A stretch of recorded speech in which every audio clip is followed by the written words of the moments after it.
My name is Terry Stratoudakis. I'll be speaking to you about LabVIEW FPGA for high throughput applications.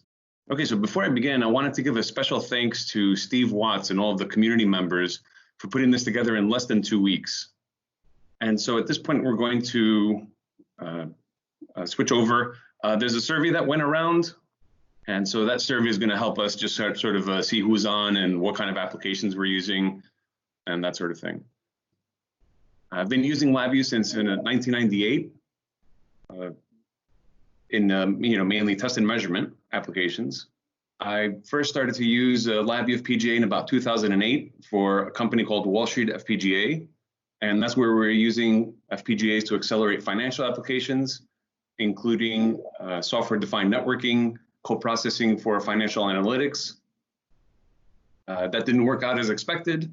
But we did get to see LabVIEW FPGA push to its limits, and in an industry that was never initially intended by the creators of LabVIEW FPGA. Since then, I've gone back into test and measurement applications, where I manage a distributed team that uses LabVIEW FPGA for custom RF applications. And we also train and consult teams on LabVIEW FPGA. So first thing we're going to talk about is what is an FPGA. And so FPGAs have been around since the 80s.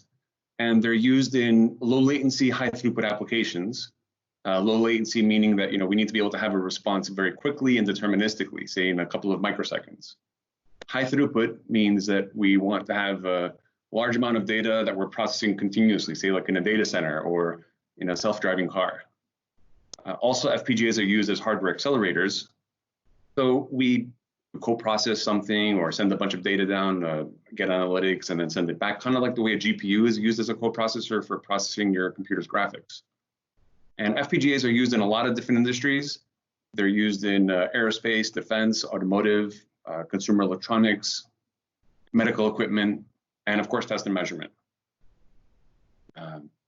Technically, an FPGA is an integrated circuit that is reconfigurable. And so what does that mean? So a CPU or a GPU is, comes from the factory configured with a certain setup or a personality, as we say. And so with the FPGA, you can actually make your own chip in the field, right? As the name suggests, field programmable gate array. And so it has, as you can see in this picture here, you can see that there is an array of programmable logic blocks. And each of those blocks can have a particular function that we can configure them to do a specific task. And then we have programmable interconnects that allow each of those to be connected so that way we can essentially realize a circuit. And of course, on the outside of the chip, just like most other chips or any other chip, we have I/O blocks. We have the ability to send and receive signals and messages to and from the FPGA. Now, that's how FPGAs were originally made. And these days, they've become a little bit more of a system on chip. SoC is what we call that. And so things like Xilinx has an RF SoC or a Zinc, where they actually put a CPU or they put like a PCI Express interface or a network interface directly onto the FPGA. So what's happening is the system, what used to be a couple of components, are now being brought in as one, into one chip. And of course, with an FPGA, we have hardware timed speed, right? There's a reliability that it has. It's not running any kind of software. And it has true parallelism. So the circuit that you have in one part of the chip there's another circuit somewhere else on the chip that is also being, that can also run, and they're completely independent of each other. Now, to program an FPGA, the original FPGAs were programmed using a schematic capture approach. So where you would actually take your schematic and put it onto the FPGA itself. And you would actually manually specify what each of the blocks would be. And then at some point, the chips, of course, FPGAs follow Moore's law. And so the way CPUs and GPUs get bigger and faster and so forth, so do FPGAs. And so what happens is at some point, schematic capture was tool level. And at some point, they went to hardware description languages such as VHDL and Verilog. And so what happened was with those languages, we had the ability to program more of the FPGA, bigger FPGAs. Now, and even those languages, now we have something called high-level synthesis, right? So high-level synthesis, we have something that's even higher level than VHDL or Verilog.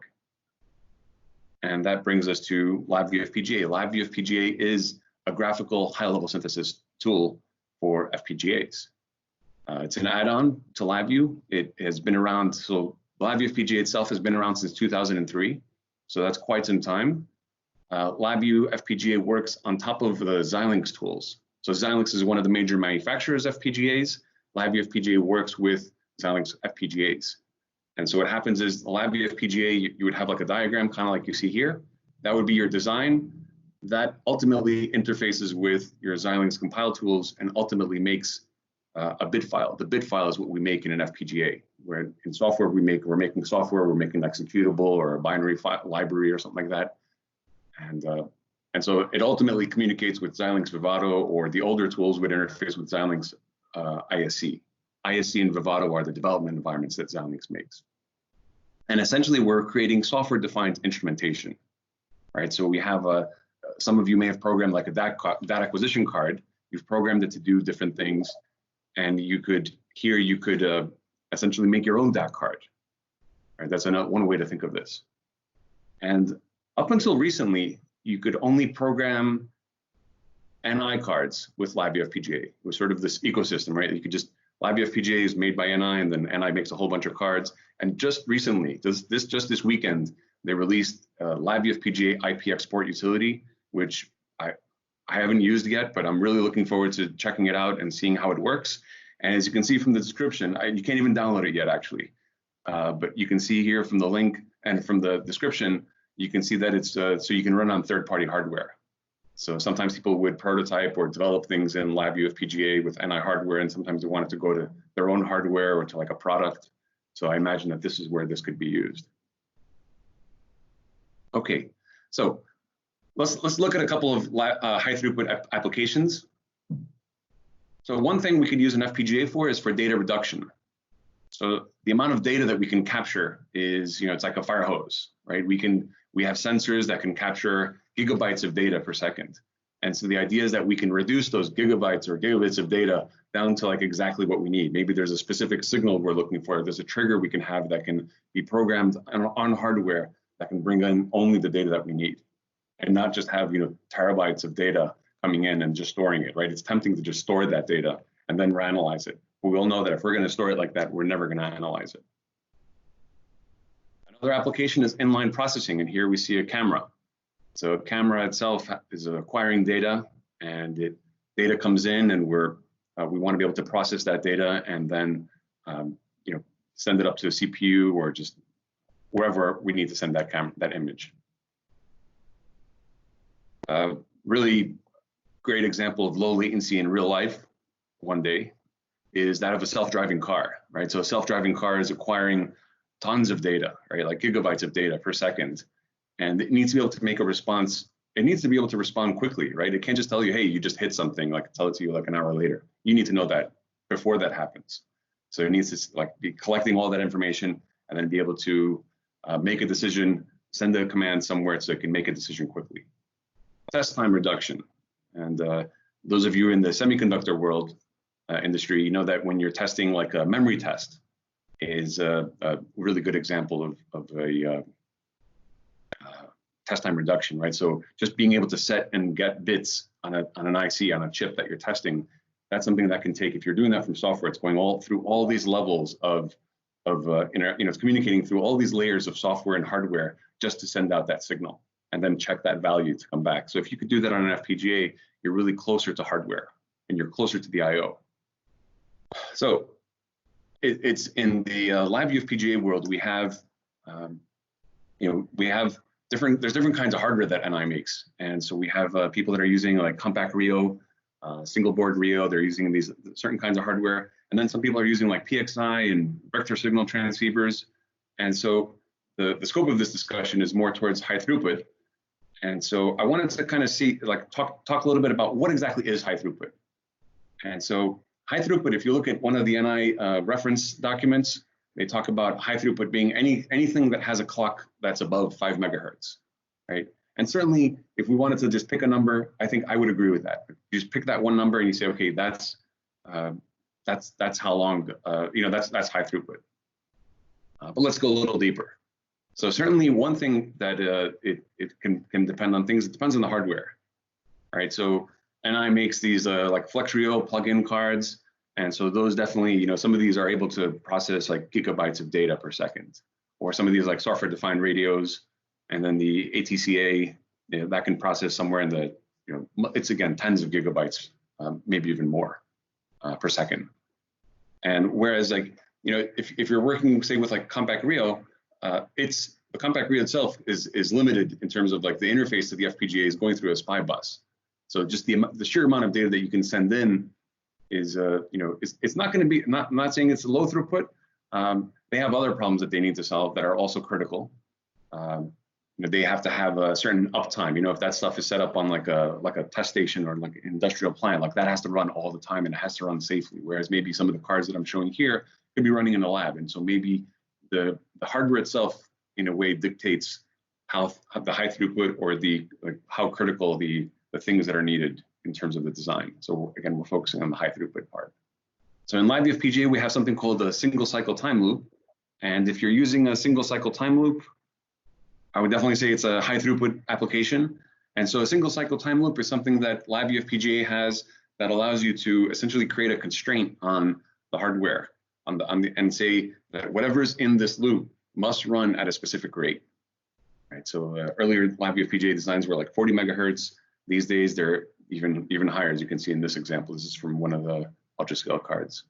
Another important aspect of high throughput design is pipelining. Right. So what we see here, this is not pipelined. Right here, each of these three blocks are executing sequentially, but without any kind of there's no, you know, they're running one at a time actually. Right. So A runs, then B, and then C. While C is running, A and B are doing nothing, actually. And if you think about this, on the FPGA, you've got like circuitry. So you've got circuitry that's actually idle. And so that is that's actually pretty bad. You want to have as much of the circuitry running all the time, right? Doing something, processing more data that's coming in. And so here we can see an example where with using feedback nodes, we can essentially with feedback nodes, we can create a pipeline stage. So the cost of that is this takes up a little more memory on the FPGA. There's more memory blocks that are being used, or depending on how it gets implemented.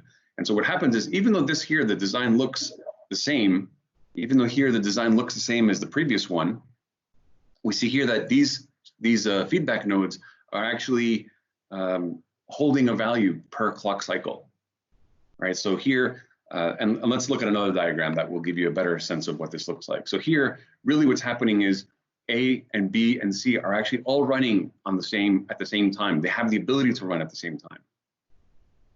And what happens is we process A, that value gets held, the results, and then the next cycle we process that on B, and then on the next cycle we process that next value on C. But while we're processing B and C, A is able to receive new data. So pipelining increases our latency, right? This here has a latency of 3 cycles, but we can run this at a higher clock rate. So again, there's sort of these give and take things that we have when using pipelining. And so pipelining is definitely a critical aspect here. We'll show you a couple of more slides on pipelining. So here's an example of a high throughput divide. So out of the box, when I put that block down into LabVIEW FPGA, you'll see here, let's turn on our pointer. So right here, you see that it's set for outside a single cycle time loop. And so this here will run, you see at the bottom here, it says 19, it'll run at 19 cycles. So each value, if one value comes in, 19 cycles later, I've got an output.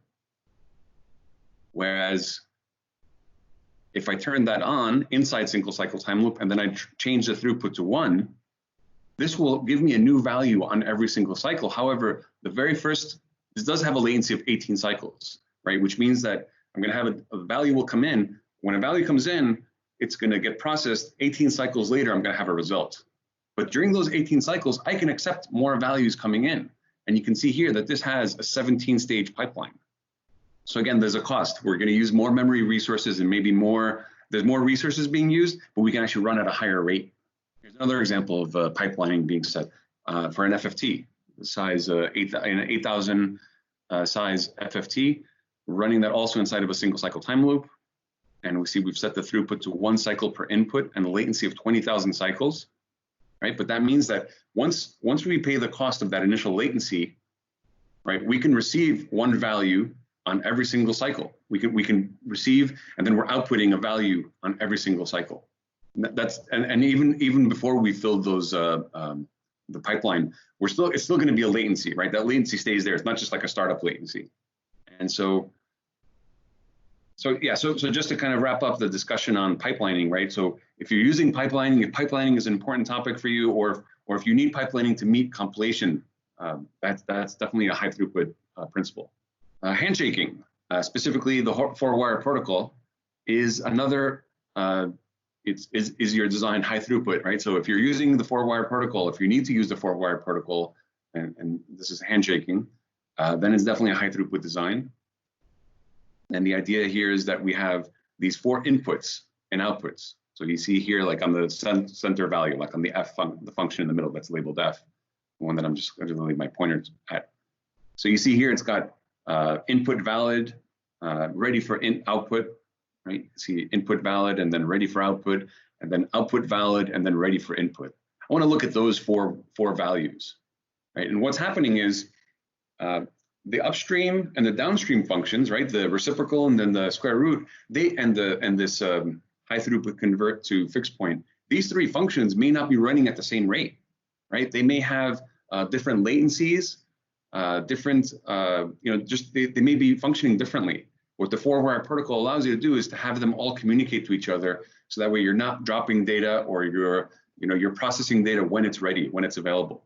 So for example, input valid, number 1, we see that is going to be true if the value should be, we should listen to that first value, or look, pay attention to that value that's coming in.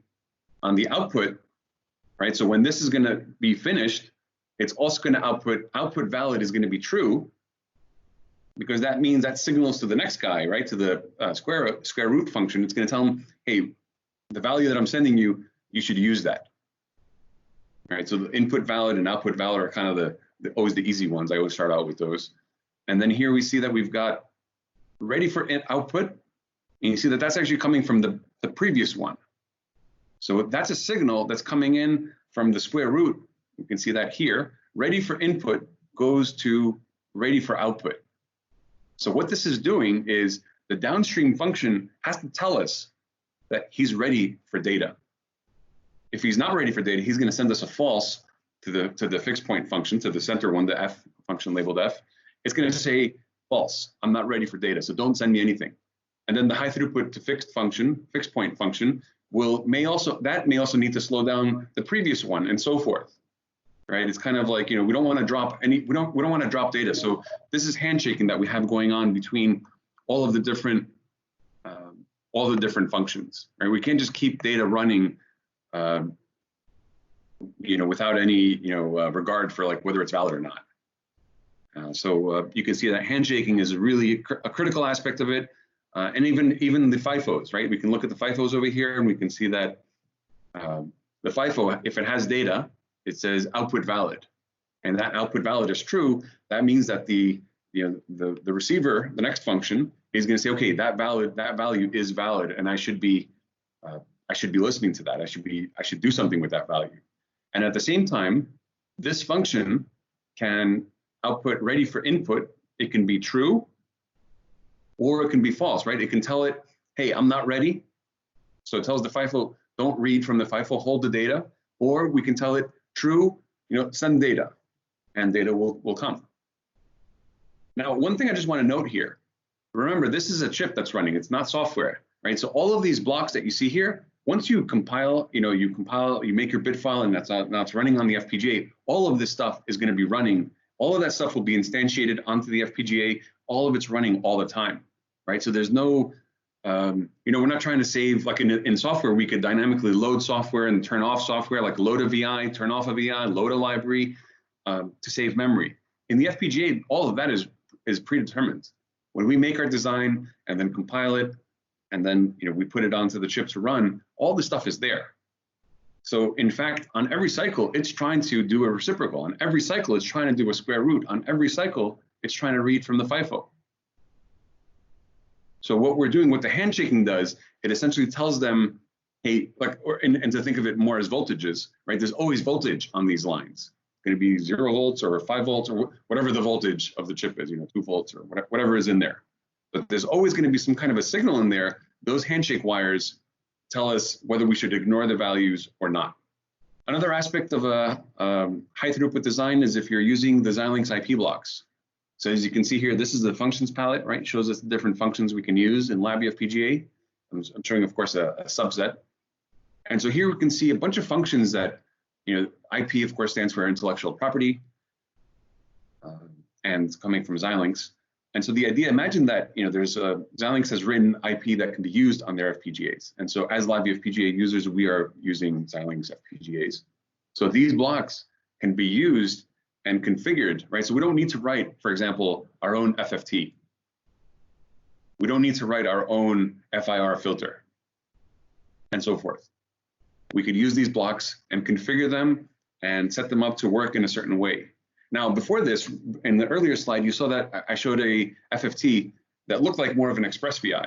Let's actually skip right back to that so I can just show you what we meant, right? So this is an FFT right here. So what's the difference between this FFT and the Xilinx FFT? So first of all, this one's harder to set up, right? That's one difference. Another difference on the more, of course, technically, is that this one here, the size of the FFT could be reconfigured, and there's more flexibility that it has, right? That's why that's the cost of being a more difficult function to configure. The FIR filter can be reconfigured. We can change the coefficients that are on there, the taps. So those are the differences between the ExpressVIs that NI gives us and then these functions. Here we're just showing a FIR filter just to show you kind of like what do you see when you go to use one of them. I'm just going to zoom in. You can see here it's basically like there's a wizard that comes up, and you have these tabs up here, right? Like filter options and so forth. So you have all these tabs, and you go through each of them and you configure them. And then as you're configuring them, things on the left will change, right? It shows you implementation details. You can see the implementation details as it's being configured. And then here we can switch over to, like the summary, for example, like just here's how it was set up. And you can see like utilization and so forth. And if we clicked on all of these tabs, we would see exactly how it's configured. So certainly this definitely saves us a whole bunch of time. Another aspect, possibly, doesn't mean that it's always going to be high throughput, but if you're using what's called the component level IP, right? So integrating third-party IP into LabVIEW FPGA, right? So you can have you can use a lot of like just NI's tools and so forth, but you can also bring in your own VHDL or Verilog into LabVIEW FPGA. And so you would use what's called a clip is one way to do that, and then the other way to do that is something called an IP integration node, right? So these just have their different aspects, right? There's pros and cons between the two. And NI's got a table that kind of just gives you like the list of like when you use one, when you use the other. But I would say as a rule, if someone is using, or if they're going to do a high throughput design, or are you high throughput, right? If you're using the clip or if you're using the IP integration node, very likely this is a high throughput design. More than one sample per cycle, right? So in the examples that I showed you earlier, let's actually skip back to one of those slides right here. So if you see these here, these are processing one sample per cycle, right? Each of these wires, these are the data wires that we see here. These are scalars, right? So there's one value going through per cycle or per run. And so that's a lot of designs are like that, right? You've got one sample per cycle. But let's say I need to process gigabytes or terabytes of data per second. In the FPGA, as some of you may know, FPGAs don't go more than a couple of hundred megahertz, 300 or 400 megahertz. So how do we process gigabytes of data per second? Well, the answer to that is we need to go wider. We can't go faster. We just go wider. So we have to essentially widen up. Imagine this is like a road, right? We have a 1-lane highway or a 1-lane road, and now we make it through 2 lanes or 4 lanes or 8 lanes. Let's go back to that other slide. So here, for example, to run some of the, if you went to the FFT block and you chose the largest FFT size that they have available, that has to be run with multiple samples. And I believe in this case, it's going to be 16. You could set this up for 16 samples per cycle. And so that allows it to run, again, note that this can also run at a single cycle per input, right? So it can still process that larger amount of data. Before we had an 8,000 size FFT, here we've got a 65,000 FFT. So really, we're just going wider. So I would say that if you're using more than one sample per cycle in your design, that's definitely high throughput design. Here's another example, the frequency shift. Let's zoom in on this, make it a little bit easier to see. And you can see here, right? You see that at the very top of this, it says supported samples per cycle options, 1, 2, 4, 8, and 16. So we essentially choose that. And let's scroll over to this here. I don't think I configured this when I'm making the screenshot, but you can just see that this now, okay, so this is a single, oh, we can't really see because it's just it's a cluster. We can't really see the size. So frequency shift is another function that can run with one sample per cycle, 2, 4, 8, or 16. And so certainly if you're running 16 samples per cycle, right, you could have, and by the way, each of these are IQ samples that it's talking about. So 16 pairs of IQ. Another way that I would say if it's a high throughput design is if you're using multiple FPGAs in your design. So now I know one of the first projects we did, we ran out of room on the FPGA. And what happened was, we were stuck, right? Before this technology existed, peer-to-peer, basically we were stuck. We had to figure things out and make things work on that FPGA. But a while back, and I came out with something called peer-to-peer. And what that allows you to do is that peer-to-peer uses, it's an NI term, in this case, even though it has other uses and it's used in other places. Peer-to-peer basically allows you to use the PCI Express chip switch on the backplane of one of these chassis to do high throughput transfer of data from one card to another. Now, of course, the chassis, the controller, the cards all have to support this for this to work. And the cards need to be plugged in to specific, let's zoom in on this, I can show you a little more detail. So you can see here, if your cards are not on the same switch, they're going to have to go back over the host, which is that's the card all the way on the left side here. So you need to be on the same switch for you to get that high throughput, the high throughput speed of the peer-to-peer transfer. And peer-to-peers really just look like FIFOs. Like, so one card has a FIFO that's writing, and then the card that's receiving is reading, right? It's got a FIFO read. And so they both have to be configured the same way, and you have to have them both have, same data types and so forth. And, they give you information as to whether you're overflowing or underflowing. And in fact, NI has made it where you can even use a lot of their cards, like their vector signal transceiver, or a lot of their other cards are RFSAs. Some of their cards that we can't program as users, they've made those peer-to-peer accessible. So I could stream data off of, say, like a VST right into one of these cards for co-processing, right? I don't send all that data into the host because it's too much, but I could send it right over to the peer-to-peer. I could send it using the peer-to-peer right into the FPGA for some processing, kind of the things we talked about before, right? For data reduction, latency, low latency computations, or inline processing, right? We could send it to the FPGA card for processing, and then and then that sends the data to the host. Now, peer-to-peer is good, but peer-to-peer, because it's based on the PCI Express technology, it has latency limitations. You can't go below a couple of microseconds, about 10, something around 10 microseconds, ballpark. Again, don't quote me on that, but just somewhere in that range, you can go below that. And of course, we want to go below that in some applications. And so there's something called multi-gigabit transceivers. And so that's a general term, but MGTs for short. And so the idea of a multi-gigabit transceiver is that, first of all, like the example that you see on the left, you can see that you can use that to communicate with some other card, right? Like Aurora is a Xilinx protocol, or multi-gigabit, you can communicate using like TCP or UDP to just some other system. All right, so that's one thing we can do. So that's what, the multi-gigabit transceivers allow us to do a couple of things, right? So that's one aspect of it. The other aspect we could do is we could in fact loop, let's say we had a couple of these cards, we could have them communicate off of the front end, right? So this is the front end over here. So I can have cables coming off of that and right into another card in the same chassis, or even a different chassis, in fact, right? But just into another card, and I can share data in, they say it's something like it's low single-digit microseconds. Again, I don't want to quote numbers on that because a lot of things that could go into effect there. But this doesn't use the backplane. You don't need to configure it so peer-to-peer. You need to enable that from software. This here is purely hardware. You don't need to tell the software doesn't need to play a role at all in brokering or setting it up. Like this is purely from one chip essentially going into the other chip.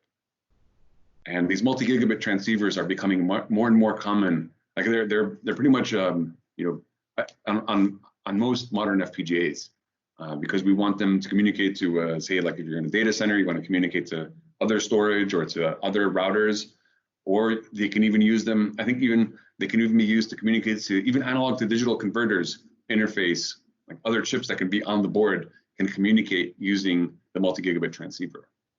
So this is kind of like the next thing, right? Like you've got peer-to-peer, definitely good for interfacing to multiple FPGAs, and it's still used, right? But then we've got multi-gigabit transceivers, and that definitely is definitely if you're using the multi-gigabit transceivers, it's a high throughput design. Now compile challenges, right? So if you've had a failed compile, just make sure we don't have anybody waiting to join in. Okay, if you failed your compile, I would say that's probably high throughput. At the same time, maybe you did something really bad and you failed compile. So maybe that's the reason that you failed. Maybe that wasn't a high throughput design. You just put the wrong blocks in there, right? So some people, for example, maybe they, so I've seen cases where they just put just too many blocks in there, or I saw one case where they had a certain kind of processing that they wanted to do, and in the processing, it was on a compact Rio, and they had to do a bunch of sound to vibration analysis, which is computationally intensive, and they had data coming in from channels, and they had copies of each of those blocks, right? So they had all of those functions copied, and that wouldn't fit on the FPGA. There's just too many of them. And when we looked at that design, we thought to ourselves, hey, your throughput, the data that's coming in is a lot lower, right? You've got like 100 kilohertz worth of data. And you saw before, we were talking about like 100, 200 megahertz. So if I could take that data and store it and hold it, I could then just serialize it and process it using, instead of having like 10 of those blocks or 15 of those blocks, I could just have one. And then that block essentially gets reused. To us, it seems like we're computing a whole bunch of these, say FFTs or whatever we're computing on there, but this is actually using it we're essentially reusing it. We're like, it's waiting, its data is waiting, it's getting processed, and then the next set of data goes through, and the next data goes through, and it goes so quickly that the data that's coming in, the upstream I/O, doesn't know the difference. We're still able to follow and keep in line with it. So here you can kind of see like a compilation failure, right? Like we use too many DSP48s. And so in cases like these, we need to see, well, maybe we have some extra, maybe some things could be repurposed to use different blocks. There's a deeper analysis needed. Timing, right? So you need to get things to fit, but you could fit and then still fail because maybe it can't meet timing, right? So I put things on the blocks on there, and maybe I've got routing. You see routing delays or logic delays, and there's a requirement that I need to have, right? We saw the single cycle time loop earlier. I need to be able to meet timing, whatever the requirement was, like 100 megahertz, 200 megahertz. In this case, it's 400 megahertz. So that's something that requires, so again, timing may require, maybe we'll use pipelining to solve this, but then timing, may get solved, and then we'll go back to having utilization problems, right? So it's kind of we're kind of fighting both sides in some cases, trying to figure out like a way to get things to fit. And it's interesting. So in software, sometimes we may not concern ourselves too much with things. We may be using, say, like a 64-bit number, whereas on an FPGA, if we're using a 64-bit number, we really only had 8 bits worth of data, right? I mean, our sensor is, say, 16 bits or 14 bits. 64 bits is a waste. And imagine all of your functions being 64 or 32 bits. You're wasting a lot of, it's double and triple the utilization. You don't really need to do that. So those are some things that we definitely need to think about. Multiple compiles. So some of these failures that I showed you here is from actual projects. The way an FPGA compiles is it can appear mysterious, but it's really not. What we have is, you have your design, and then now that design somehow needs to be fit onto this FPGA. And what happens is, some things have to go to certain parts on the FPGA, right? So if I had a multi-gigabit transceiver, the functionality that interfaces to that has to go to a specific place. And then if I'm interfacing to DRAM, or if I'm interfacing to the PCI Express bus, that functionality, those blocks have to go in certain places. So you can't really, the compiler can't compromise on that. Those have to go there. But then maybe the other stuff could go into different places. And what happens is when it compiles, it essentially, there's a random seed or a seed that is put in where it starts to kind of place things into different parts of the FPGA until everything is in there and it meets timing. So now depending on that seed or how we start things out, it may fail. And it tries to, it'll retry certain things. That's why compiles could take hours, in some cases. It'll retry and try to fit things. But then at some point, those compiles will fail. The compiler gives up. It says, I can't fit this, or I can't meet timing. There's just it's a deal breaker, basically. And so in some cases, and look at this one here, right? So we didn't meet timing. Timing, maybe it's a relatively small amount. So maybe we could run this multiple times. And you can see here, these are real compiles. You could see that, we had some passes, some failures, and that really depends on, so we need to run multiple compiles. And so we literally will kick off like 5 at a time, or maybe just have compile servers that are running a whole bunch of them.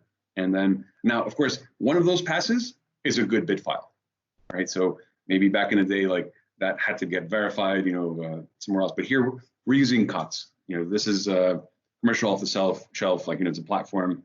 The card that we're using has been, used before. NI's tested it out, right? So we assume that there's a certain level of usage here. Essentially here, where we have to run multiple compiles. Like one of those bit files, right? That's what we were saying. So one of those bit files is good enough. We can use that. And again, we'll still run hardware tests and all and so forth. So definitely, if you're running multiple compiles, it's definitely high throughput. Okay, so I think 2 years, 2016, 17, it kind of blurs at this point. We have, and I introduced something called a Vivado export. And so among the build specifications, we all have the option to do a Vivado export. So what that means is you can essentially take your LabVIEW FPGA design, your LabVIEW FPGA project, and export it into Vivado. Now remember, Vivado is the Xilinx development environment. And you can see here, I've got just a screenshot of a particular Vivado export. And so what we did here was we took that project and exported it. Now, in the LabVIEW FPGA environment, it's meant to be it's kind of a double-edged sword, right? So LabVIEW FPGA, they want it to be high level so it can be easier to use, right? I don't say easy, that's a 4-letter word. But we want things to be easier. But at the same time, NI's also got a bunch of users that also are high throughput users. We need to be able to get in and optimize different parts of this. And I think the thinking behind this is that, you've got LabVIEW FPGA and you can do a bunch of things in there. But sometimes, Vivado's got a whole development environment built for optimizing some of these things. And so essentially it's like a escape hatch, right? You kind of you're in the LabVIEW world and you can kind of just pop out and see how things are in Vivado. And this is only for specific cards. Doesn't support some of the older cards and specific Vivado environments. I think it's 2016, 2017, somewhere there is where NI introduced this feature. And this is a one-way, at least I don't know about 2020, but it's a one-way thing, right? So you export things out. You could bring things back in, you could, I guess, come up with, write some VHDL here, test things out, and then maybe you could reintegrate that back into your LabVIEW FPGA design. But this project, as it is, does not go back into LabVIEW FPGA, right? So it is a one-way thing. But sometimes we'll use this because this gives you more information on the compile results. It just gives you more. There's more information that can be made available to you. You can play around with some of the settings that maybe NI has hidden from us. They just haven't made them available. So That's what the Vivado export does. Okay, and that's I guess that's the end of the things that I had to say. I know that there were some comments. Okay, so here the first question. Here we've got any complete guide for material for LabVIEW and FPGA programming. So there's a couple of links that NI has for that. So there's a high performance developers guide that they have, and so that one speaks to more of what we were talking about here. And then they've also got basically like a compact Rio developers guide, which is kind of like speaks to kind of the different audience, the more of the compact Rio embedded applications. And so those two are really good documents. And also there's another one, I'll send this up as well, but there's also like a high-speed serial, right? HSS, that's the high-speed serial developers guide that NI has made. And that one's actually a little bit newer than some of the others. There's some good principles in there. And, shameless plug, there's a book that I'm working on, and that should be out by the end of the year. And so that's also, I hope that's going to be also considered a reference such as this. But it's definitely, that's a good point. I think there is a gap in terms of that. And there are some other books that I've seen out there on LabVIEW FPGA that I would, maybe worth checking out. So the question is, running multiple compiles indicates the implementation is not well. Also, the compiler options should be optimized in Vivado. I certainly agree with that. And I agree that it's, sometimes we're working on a project and we say, if we're at the end of a project and we're able to get a bit file, I know certainly there's context to that when we say it's not well. But certainly it is something that is usable, right? There's nothing wrong with the bit file if the Xilinx tools have given you a completed build one. And certainly we would go to the compiler options, like LabVIEW itself has some compile options that we can tweak on the LabVIEW FPGA side, or we can also go into Vivado, as you mentioned. Let's see, high throughput operations like divide. Yes, high throughput operations. So then just kind of scanning through the questions here, and I hope I didn't miss anyone. If you did, just post it again, right? We'll get your answer. But yeah, we've got a question here like, are high throughput operations available, like divide available on LabVIEW FPGA such as SB Rio? Yeah. So what I would do is I would set up a project and add that target in there, right? So with NI, you don't with LabVIEW FPGA, you don't need to have own that hardware to check that out. So you could download, and even in evaluation mode, you can set up like the SB Rio or the single board Rio or compact Rio, whatever function it is. And I'm quite sure that divide is available. Some of these limitations are not really a function of the board itself, right? It's really utilization.